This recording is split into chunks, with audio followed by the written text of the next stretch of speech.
How's it going, people? Welcome to episode 9 of The Locker Room, right here on Top 6 Fan TV. We're excited to be here. There's some new developments in the English Premier League, and I'm sure, as you have all had, Newcastle are the new money bags, and they have Arab money.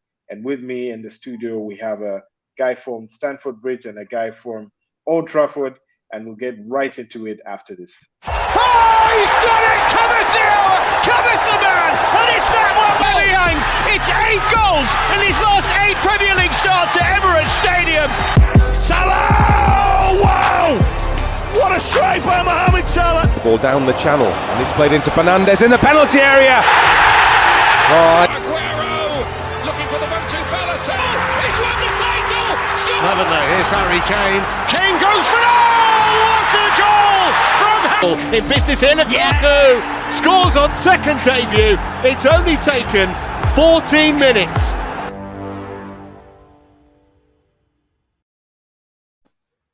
Brilliant. Welcome back, everyone. If you're just joining us, you are live on The Locker Room right here on Top 6 Fan TV.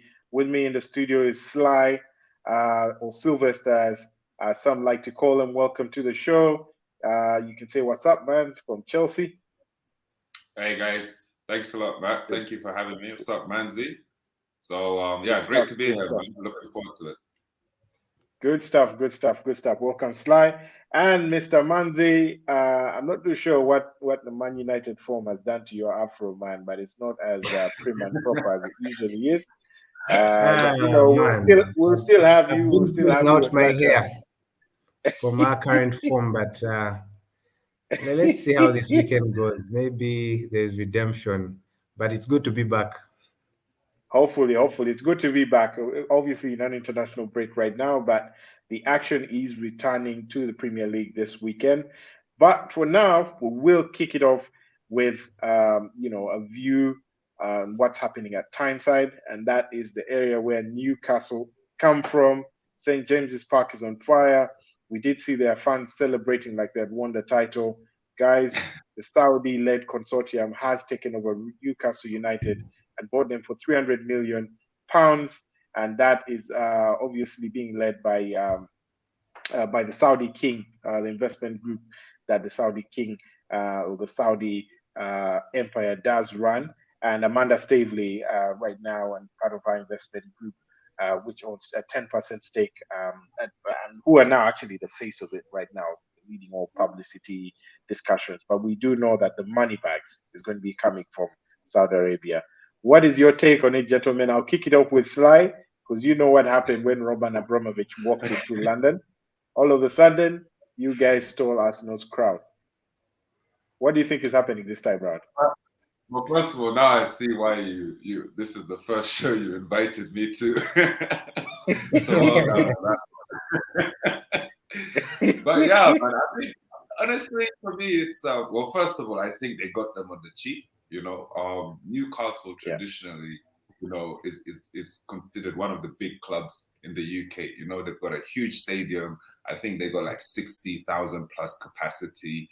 And the next biggest club within that area really is probably Sunderland, which is just down the road. So you can imagine the number of fans that they have and so forth. Whereas, you come to London, it's a bit more competitive. Even North London is now split. West London is split between, a whole bunch of clubs. Brentford has just joined the Premier League and so forth. So yeah, I mean, it's a good thing in the sense of like just it's just going to make the Premier League generally more competitive, I think, if they do go ahead and push and take from the same playbook that we did and City did in terms of, trying to actually build a competitive club that's going to go out there and compete in Europe and so forth. But then also at the same time, it starts to kind of, you start to get this feeling that, they're kind of reinforcing that message of like the Premier League just being like a billionaires kind of playground, where guys just come around and just kind of, throw money around and so forth. So it's an interesting one. For me, I just think it would just be nice because, you're going to have another competitive kind of team in there, Like I said, the top 6 was getting kind of lonely because it was no longer 6. There was probably just, it had shrunk to about a 3. So perhaps it will just kind of throw a spanner in the works. Yeah. Manzi, what do you think? Obviously Sly has given us his view from one of the boys who used the same template to break into the top 6. They used to be in the top 15. Welcome to the club, Sly, again, belatedly. But Manzi, you're one of Manzi, you're one of the traditional boys. You've been in that top from the days when it was a top 2. We do know that we do remember the glory days when Alex Ferguson and Arsene Wenger were dominating the Premier League, and now that is obviously gone on to expand. We've seen Liverpool come back with more organization versus so much money being thrown around. But they've spent it wisely and they've invested quite well, and as a result, obviously got the right coaching, and they're back to their glory. But Man United being one of the traditional guys, what is your view about this takeover? Do you see, if we take current form out of the way, it's obviously, we're considering current form, you guys will probably be the guys to drop out of the top 6. But long term, let's say 3 years from now. Let's say 3 years from now, because it is going to take time. It's not going to be an overnight thing, guys. Hey, Mathew, you have jokes, man. So, my brother, just tell me, what's your view? What's the view from the Stretford end?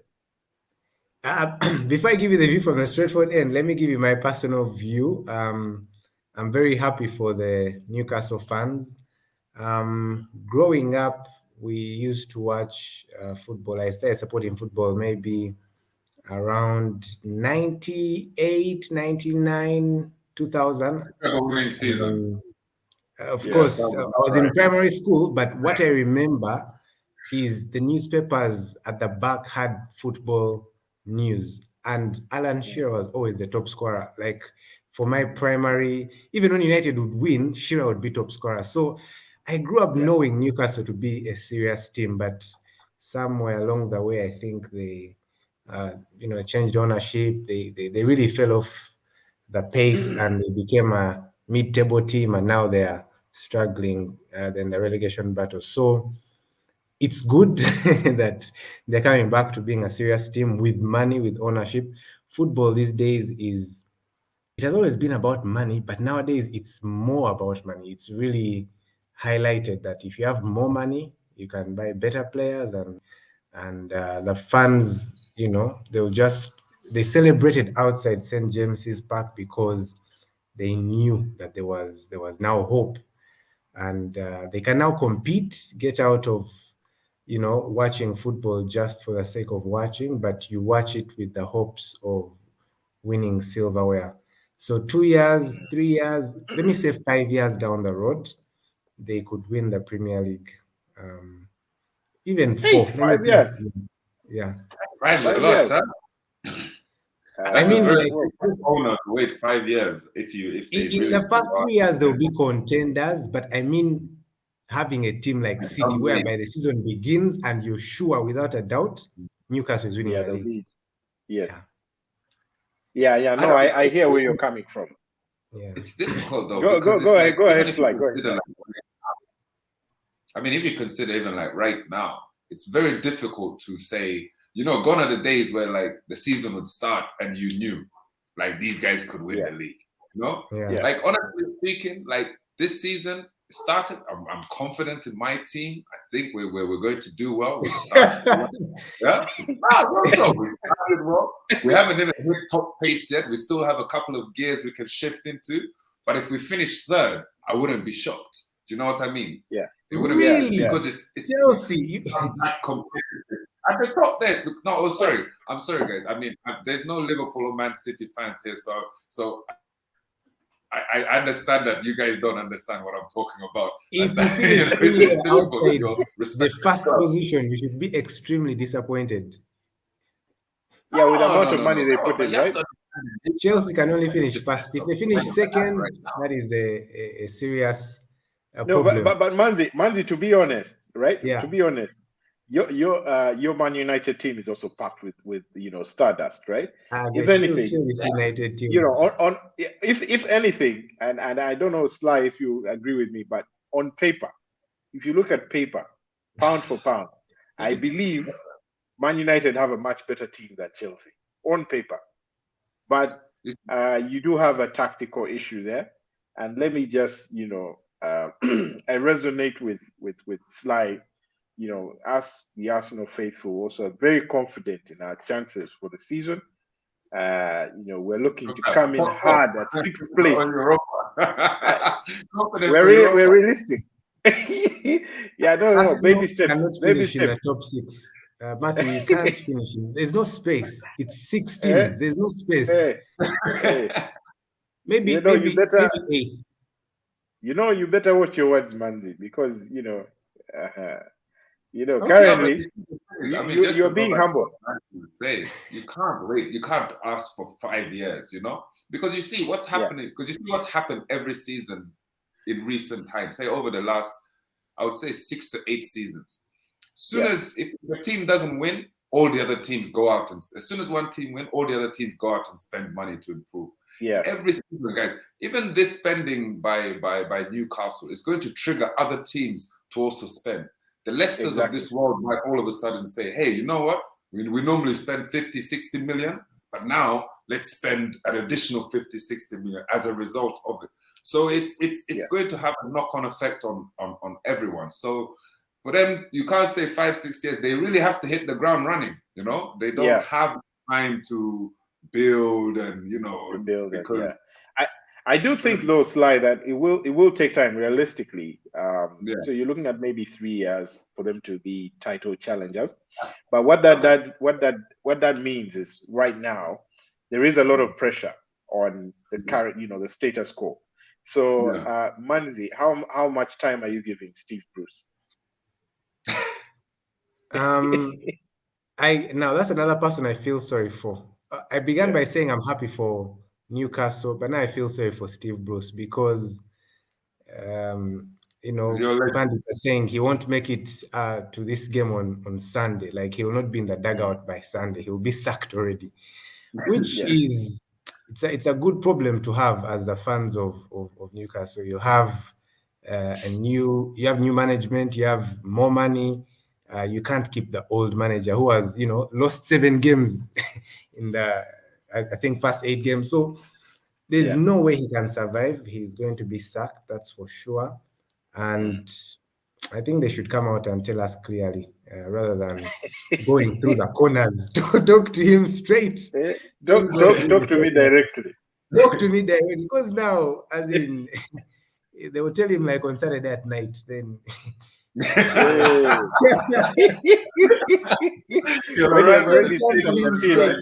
name is not on the list. They don't go through the corners. No. I know.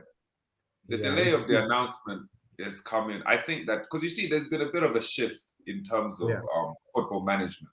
Nowadays, you're seeing a lot more clubs leaning towards having coaches, and that's because this new role of director of football has really kind of picked up.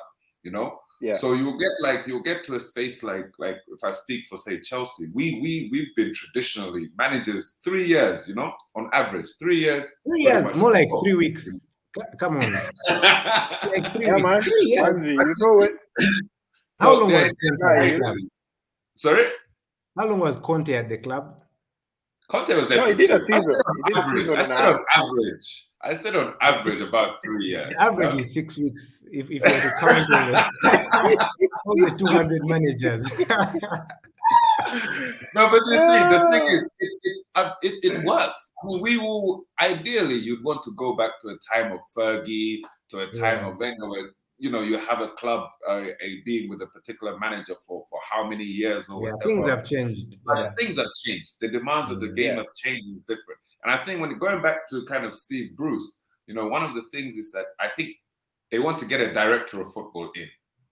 Now, when you have the director of football in, it doesn't matter what he can be a constant. He can be a constant because he will have a vision. He will say, okay, this is where the club is going. Bring in the right manager for this job. And if that manager doesn't work, it's like throw him out, but the vision still remains the same. But you look at our friends over at the red side of Manchester. When Fergie left, one of the struggles they were having was you'd bring in a Moyes, he would spend money. The next guy comes in and says, I don't like how he spent his money. I want to spend money. And then the next guy, and then the next guy, and the next guy. So you end up wasting a ton of money that you wouldn't have had to if you had, say, a director of football that just kept saying to somebody, nope, this is the vision. This player doesn't suit this vision. Find somebody else. And so maybe that's where Newcastle are kind of saying, you know what, we can't just throw money at the problem. There has to be a plan in place, you know. So, okay. So do you see them shaking up the January transfer window? They must shake it up seriously, because it's the opportunity to save the season. If they don't buy any player, I don't think with their current squad they will stay up. I don't know. Maybe another manager could come and use the same players to. I don't know. They need to buy seriously, and then they need to also get a manager. And their first priority this season is to stay up, and not just stay up like on the line, like finish 16th. No. They should finish like 12th, 13th, 14th. If they finish 12th, where will Arsenal finish, right? That's Arsenal is like, dude. Mr. Sly, we are floating about Newcastle. But let me say this. Newcastle is the water, we are wood, eh? So there's no way we can do it. Mathew, let me tell you. Newcastle is the era of United and Arsenal, and it's just United and Arsenal. There were no other clubs at that time. That time is gone. It's long gone. I've been trying to think about how will United ever dominate English football again, and I don't see it happening. I think you would only dominate for a year. I think the future is it belongs to teams like this Newcastle. I don't know. Some other Saudi guy needs to go and buy another club. And things like that. So no, but Manzi, let me just on that. I mean, that's a very important point you raised, right? How will you dominate long term? And it seems Sly was agreeing with me that even Chelsea, it's only Man City that has really pushed it and gone like, won 2 titles out of 3 seasons and things like that.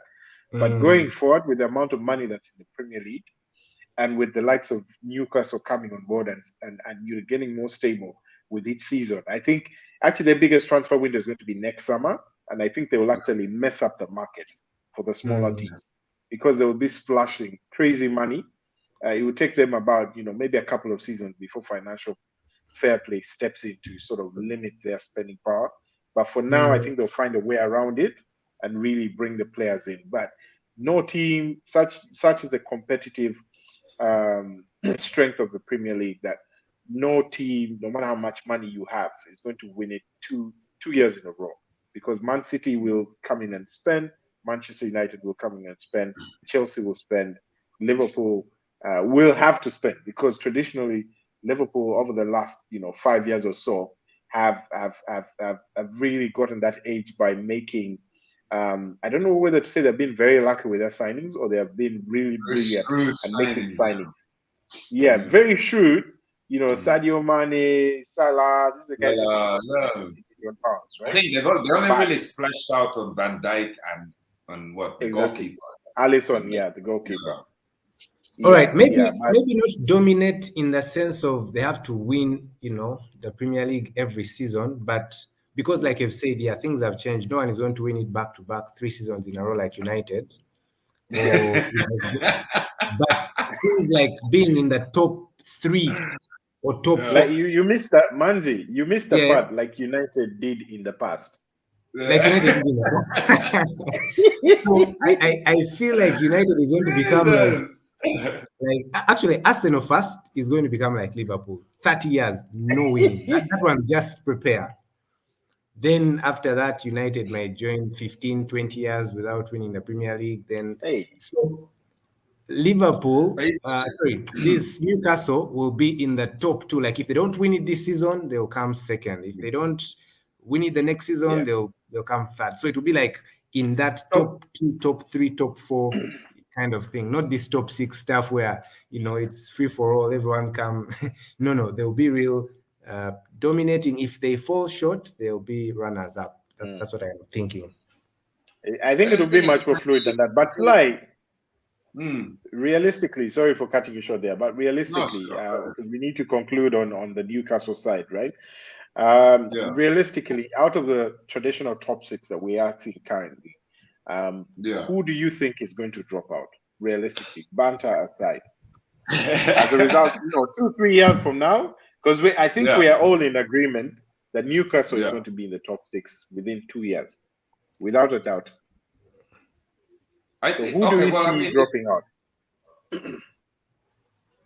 Well, definitely. I mean, the safe bets are, of course, ourselves, City, Liverpool are just, let's put aside those 3. And it's about looking at the remaining balance. And, of course, United, I think, will be there. I think they'll always kind of be competitive. All right. I think Arsenal now need to Arsenal will drop out because they need to spend. And I think that Arsenal is trying to go through this transition period where they want to kind of go back to their roots of youth development and kind of nurturing players. But there's no time for that. That now has to happen simultaneously. Like the same with what we do at Chelsea. It's like there's the youth development takes place. We have our loan army that everyone jokes with us about and so forth. But it's all part of that kind of ecosystem of when we spend big, we don't actually spend. Last season, guys will say, oh, Chelsea spent 100 and whatever million. Actually, no, we didn't. We probably spent something like 10, 20 million because of the players that we sold and what and so forth. So there has to be that kind of balance. So I see Arsenal will drop out of that. Tottenham, I never really saw Tottenham there to begin with, because I think for you to be considered within that space, you must have at least have won the league, say, for in recent history, should we say. I agree with you there. We're on the same page. Yeah. So those are the guys that need to worry the most. Yeah, actually Spurs need to worry the most. Yeah. Because if Spurs lose Kane, then what is Spurs? Mathew, you're saying Spurs need to worry the most. Is Spurs in the top 6? We're saying traditional top 6, and Spurs is in the top. What are the traditional top 6? Let's mention them so that we know who's going to drop out. So you've just mentioned, obviously, the Manchester clubs, Liverpool, and then the Manchester clubs, Liverpool. You have Arsenal, you have Spurs, Chelsea. and I'm missing any. And then Chelsea. Oh, it's okay. My bad, last. My bad, slide. Let's say the top 3 clubs in London, and then the Manchester boys, and then Liverpool. That's the traditional top 6. That traditional top. Do you see any other team apart from Arsenal that can be chopped from that list? That list is like packed. In fact, Spurs. Arsenal is getting, to be honest, the skin of their teeth. No. I mean, banter aside. I think despite our recent struggles as Arsenal, I really think Spurs are nearing the end of their rosy cycle, because they're not going to be able to. Sorry? Spurs is not there. It's United, City, Liverpool, Chelsea, Arsenal, and what's the 6th team? Was Spurs there? Spurs. Yes, Spurs is there. It's Spurs. Spurs have recently made it to the Champions League final, my brother. Okay, if it's Spurs and Arsenal, then definitely Spurs is just has a 51% chance, and you guys 49. So they are slightly weaker. Oh, you can find that this Newcastle thing could trigger City, and they just go and splash like 150 million on Kane, and then those guys use the 150 million to buy like 3 solid players, and that could just rejuvenate the whole entire team. So, but they tried that with Gareth Bale, right? I think Spurs has a fundamental issue. They tried that with Gareth Bale until they get, and I'm starting to believe, it is, the buck really starts with the manager, the right manager. You see what has happened with Chelsea and Thomas Tuchel, right? Yeah. Obviously, Lampard laid a bit of a foundation, but this guy was just the icing on the cake. Yeah, now, definitely. it's the same. It's the same reason Man United are currently, whenever they have a wobble, there's a bit of, there's a bit of Yeah, noise in is the the ship corridors really about stable? Yeah. Solskjaer. Mm. Does he have the pedigree to handle a club as big as United? Now you throw a Zidane or even a Conte into the Man United dugout, you have a Yeah, different proposition for the season. And definitely. that's why you see Manchester City and Liverpool are really settled with Jurgen Klopp and Guardiola, especially Liverpool, because they're Yeah. really organized setup. On paper, they probably have the weakest second 11 of the top five, maybe excluding Spurs. I Yeah. would say Liverpool have the weakest second 11, Can but they even make because of it? They can even make a second 11. Yeah, yeah, those that's what guys, I'm wondering as well, right? they They are have like good. lots of academy kids. Yeah, they are good entertainment, football team to watch, but don't Yeah. expect them to win the league again. Like not in our lifetime. Well, this I mean, I season, always anyway. call the league win tainted anyway because it was a very unprecedented time. COVID, Yeah. the way games were being played, it just wasn't, Yeah. wasn't a It was traditional shady. season. Yeah. Like, It was shady. it's like you smashed, but she was high. You're like, I think you just woke up my and guy. like, hey, Liverpool has won. You're like, hey, oh, you mean the league ended? We didn't even know. Yeah. So you say that, my brother, but let's wait for the Liverpool Man United game, and then we'll see. We'll see. guys are We bringing will see. rock and roll football, huh? Yeah, man. So, guys, we have to leave. We have to leave the Arab money discussion at that. And But wait, Mathew, Yes. as we conclude, when did this discussion of top four change to top six? As in, it has historically been top four because, Champions dude, League. But it no, became no, top no. six to accommodate some two small London clubs. And these are the two London clubs that are going to make it top six. They don't make it top seven, top eight. Every time they're about to drop out, they're like, no. Add in Newcastle, they're now top seven. Another layer. We're now top eight. So if we go back to historical top four, I think the argument doesn't stand. Newcastle, I think by the end of this season, we'll be talking about top 10. top 10. Gentlemen, let us be serious here. Let us be serious. This Okay. top 16. No, I know.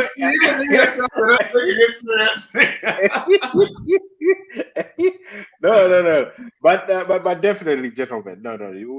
We know who the top six are. So let's leave it at that. What I'm curious to see is whether UEFA is going to be under pressure 5 years from now to increase the allocation of teams that qualify from the Premier League, because I think it's going to be crazy. The way I see it, 5 years from now, you have like all five or all four Premier League teams making it to like a threat of them making it to like the semi-final of the Champions League. I mean, the last 2 seasons we've been dominating, haven't we? Yeah. We had an All Premier League. We've had 2 All Premier League finals.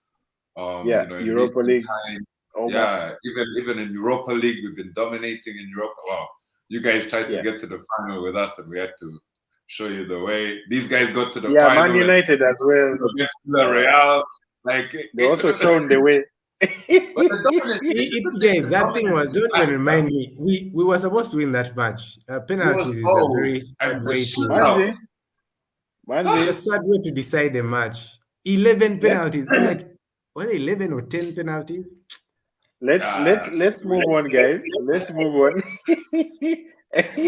Moving away from all things Newcastle. We are now, looking forward to the games this weekend. It's going to be quite interesting.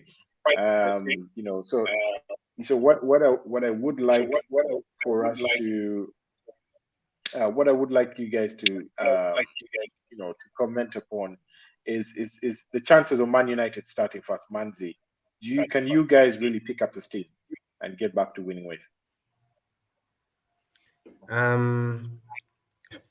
Our last game was horrid. The game against Everton, I just don't know what's wrong with that squad. We're playing Leicester, right? Yeah. My prediction for that game is 3-2. Our defense is a bit weak, so expect to get some 2 goals, to concede some 2 goals. But hopefully we can score more. So it's about outscoring your opponent for United. Leicester, we can win Leicester, we can win Atlanta, but we can't beat Liverpool. I don't know if we can beat Spurs and City. So looking at those six games, Premier League we're winning 1. That's Leicester. Grim reading, huh? Liverpool were losing. Liverpool and losing City. So we're going to go back to our form of win, loss, draw, win. It's not consistent. It's not like Liverpool, which is win, win, win, win. Or I would say Chelsea, but not anymore. Chelsea is now draw, then luckily win. Chelsea has become so fake in such a short time. But so Manzi, so fake, but at the top of the table. At the top of the so United, these next few weeks are going to be tough. Actually, up to December, I think will be tough. Yeah, I think so. So this is the next run of games. The next 6 fixtures for each of the top 6 teams. In the Premier League, the traditional top 6. And Manzi, you're saying you expect a win at City. I think that is going to be a very difficult game coming off the back of an international break. You have a number of players. I mean, just look at Pogba and Martial, who have been away for France, and they were involved and won the Nations League. They obviously come back buoyed by that success. But Cristiano Ronaldo, Bruno Fernandes, going away and playing for Portugal. So Solskjaer actually has a tricky selection, headache there, considering the fact there's Champions League at home to Atalanta, who are actually who are no piece of cake, by the way. These are no pushovers. The Atalanta guys, very organized under their coach Manuel Gasperini. There, fantastic attacking football. So we'll see the likes of Duvan Zapata coming in to cause havoc for the United defense, which, by the way, might I add, is without Rafael Varane and Mr. Maguire. And Fridge. Yeah, the Fridge is missing as well. Yeah.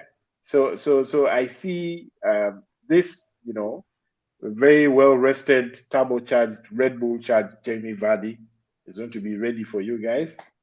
And I think that this might actually become a problem for Solskjaer. I see either a draw at best for United or a loss. Sly, what do you think?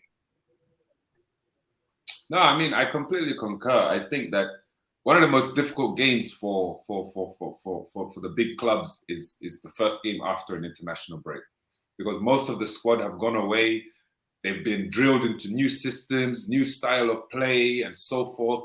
I saw there was a video clip of Aspilicueta passing the ball when he was playing with Spain, passing the ball into midfield and then running on to try to get a receiving end because he's used to playing wing back, and then realizing halfway through reaching the other half of the box that, I'm not supposed to be here, and then sprinting back, because now there's been a shift of systems. You've been playing these other teams, and most especially if you're playing teams that don't have that many international players. They've been rested, they've been preparing for you for 2 weeks now. 2 weeks, So it becomes very, very tricky. Like, I'm not looking forward to our Brentford game. I think that Man United are going to struggle, losing Varane, losing Maguire, Pogba and the French contingency playing many games, as well as the Portuguese guys. So your spine is really quite damaged. Yeah. Pray for a draw. Because the line is very good. It's a good thing that Madison, those guys are going to come through. Yeah. I have made that allowance. The allowance is those 2 guys goals. Are going to be raring to go. Yeah, Vardy might score maybe a brace or 1 goal, but what's the prediction, Manzi? Give us a solid score prediction. 3-2. 3 United. 3-2. And Leicester 2. Sly? I'll go with 2-1 Leicester. 2-1 Leicester. I'm with you on that one. Chelsea game, Brentford away. Sly? Yeah, I mean, that's going to be a tricky one, you know? And like just going by the same arguments that I was making before in terms of so many of our players being away. Fair enough, we haven't really suffered from injury and so forth. But what does work in our favor is perhaps we have one of the best second squads, I would say, you know, in the league, you know, in terms of the it's second 23 team hours. You know, the likes of Barkley, the likes of Loftus-Cheek, who haven't been away fighting for a position. And these are guys that will walk into an Arsenal team if we're really honest with ourselves.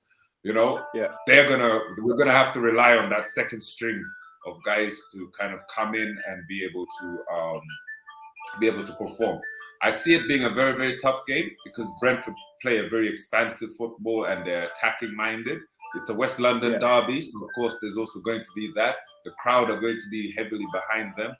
So I can see us getting away with a 2-0, hopefully. I see a 2-1 there from my end. Manzi, what do you think the score is there? Brentford, Chelsea. I think Brentford will beat Chelsea. After watching that game with Liverpool, hey man, Brentford. That's what Brentford beat Arsenal at the beginning of the season, and you know we're laughing at Arsenal, Arsenal hopeless. Man, those guys were taking Liverpool. So I'm going to say you guys are going to feel those guys. 2-1 Brentford. They're a bit like Leeds, huh? Yeah, they're a bit like Leeds. Very attacking, but more solid in defense. Solid in defense. Yeah, no, those guys will be a problem for you. Yeah, I think that. What's the score there? What score did you say, Manzi? 2-1 Brentford. Okay.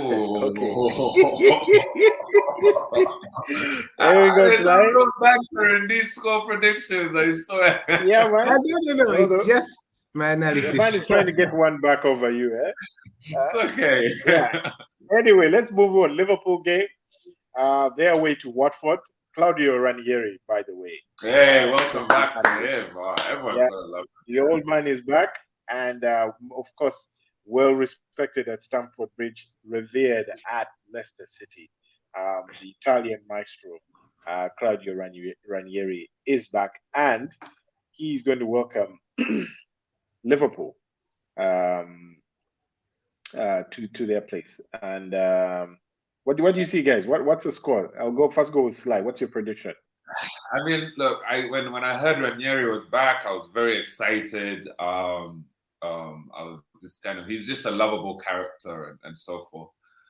And then I saw and then I saw their next 8 fixtures. Next game, yeah, you're like, what? I was like, will this guy make it to next season? Liverpool are going to set the way. Liverpool are going to set the way, and they're going to whoop these guys. Although I think there will be somewhat of a fight. You know, a new manager comes in, galvanizes the squad. You know, gets the players all rallied up. The players want to play for him. They want to prove to him that, hey, you know what, I deserve to play and so forth. So there will be a bit of a fight. It won't be a whooping, but I can see them losing. And I can see them losing something around maybe either 1-0 or perhaps 2-0, but they will put up a fight. Yeah, I see them scoring as well. I see a 2-1 there for Liverpool, but Watford will score. They'll make it difficult. Manzi, what's your prediction for that one? All I can think about when I think about Watford is Ismail Assar. When Peter Drury is screaming. So I hope Ismail Assar can score. You have Sissoko. As in, they have a solid squad. But Liverpool, I can see you reading out your fantasy team, eh? No, Liverpool is way too powerful, and their defense is also quite solid. I don't know why you would pass, to go past Van Dijk. I'll say 2-1 Liverpool. 2-1 Liverpool. Great. And moving on to the Arsenal, we're at home to Crystal Palace. That's going to be a bit of a cracker, to be honest. I don't think it's going to be a walkover. Palace have actually been difficult over the last couple of seasons. Oh, really? Yeah, but Patrick Vieira coming in. I think he's going to have some return of the legend, huh? Yeah, they're actually 2 Arsenal captains going to be in the dugout on either side of the opposition areas, opposition dugouts. But you know, let me go with Sly first. What do you reckon is going to be I mean, the final look, outcome? yeah. I mean, they didn't start off very well, yeah. Yeah, And but slowly, you can start to see a shape come about them. yeah, There's a way in which they're playing. They've got this lone guy from us. What's his name? Gallagher. Gallagher. And he's really pulling strings there quite well. And of course, when you have the likes of Zaha there, like anything can happen at any given time. Yeah, So I think they've started playing for the manager. This is going to be a big game at the Emirates. They're going to want to play for the manager even more, just to kind of, you know, let him have one over on his former club and so forth. yeah, Arteta has, I think Arsenal have started to also improve, and they've started to kind of, you know, they're a young team, and I think at times they're kind of inexperienced, let them down in terms of they weren't able to kind of manage games, you know, and yeah. they didn't have a lot of old heads that were actually doing what they were supposed to do from a leadership perspective. But I think some of the older players have slowly started to step up, you know. Yeah. But it's a derby. It's going to be a tight one, but I can see it being a 2-2. I can see it being a 2-2 draw over there. But just again, you've had a couple of players away on international duty and things like that. They've also been kind of prepping for you and just waiting for that. So I can see it going down to a draw. Right, Manzi. I was looking at your fixtures, and I think Arsenal has the easiest run of fixtures. You know, 1, 2, 3 to 6. But I wouldn't put it past Arsenal. And there's no Champions League, of course. To make a mess of Yeah, this. guys. You know, we actually like our your play. Champions League games? I'm looking for your Champions. Oh, dude, no, I hit them. You know, they're hidden from. He has hidden them. He has hidden the rows. He has to unhide. Just Anyway, hiding the rows, man. I just grouped those Champions League grouped and hit those Champions League fixtures, but Crystal Palace. yeah. I am not very well conversant with their football and their team, but I can say it will be a draw because I don't trust Arsenal to beat them. So maybe 0-0. But I can tell you for free, 0-0. Aston Villa will beat you. So for Crystal Palace, let me go 0-0 because both teams. I think this is going to be it's okay. You're 0-0. I'll dispute that because I think it's going to be a high scoring game. Really? I think we'll finish. Yeah. I think. Well, not high scoring, but it will finish 2-1. I was going to say 3-2, but with the recent form of the Arsenal defense in particular, I don't think that they're going to leak more than 2 goals at most. So it will be 2-1 to the Arsenal. You know, Crystal Palace will definitely score. Zaha is going to cause chaos. They have Hudson Edouard, the new striker.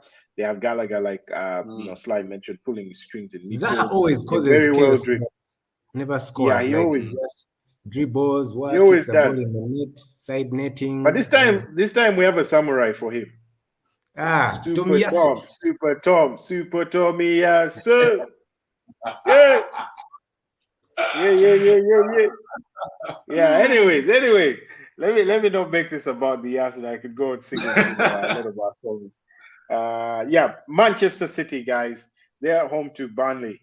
What do you think is going to happen? Will these guys be stopped? That thing.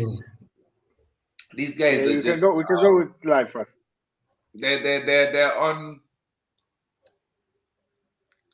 They're on such a different level in the sense that they have such a fine balance of youth and experience and just skillful players, you know.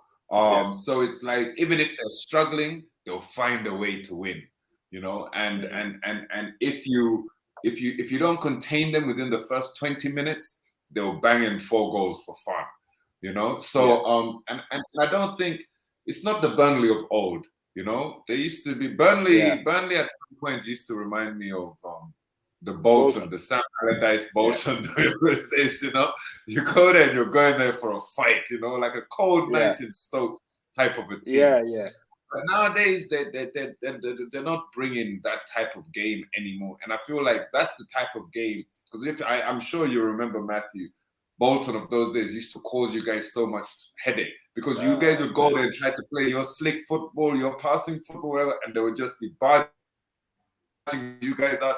They became such a bogey team for you, you know? And I feel like that's what Burnley could have been to City. But I see it being a pretty... But again, going back to what I was saying with players coming back from international duty and so forth, some players haven't played, quite a lot of games. I would go ahead and just probably say 3-1. I'll give them a set-piece goal, and City will probably take it 3-1. Great. Manzi, let's have a score line in there. I think we're actually short for time. We need to bring it to a close. So, all right. Need to speed up. Quickly, I think City will win the game comfortably, maybe 5-0 or 4-0 or 6-0. Because the last game with Liverpool was, they were the better team. I don't know how the ref managed to, I don't know if he was paid by Liverpool. They should have beaten Liverpool. The game should have been a 2-1. That guy didn't get a, what was it? Was it Henderson, or it was, anyway, one of the Liverpool players was supposed to get a second yellow and get a red card, and they would play 10 men. I think they would have beaten Liverpool comfortably on another day with a different ref. So to play Burnley. Yeah, Man United's refs, right? That's 5, man. 5-1 or 5-0. My final prediction is 5-0. 5-0. Foden, man. Foden. Yeah, Foden is and finally, guys, Spurs are away to the new money bags, the Arab money boys, Newcastle. I'm actually really looking forward to this game, huh?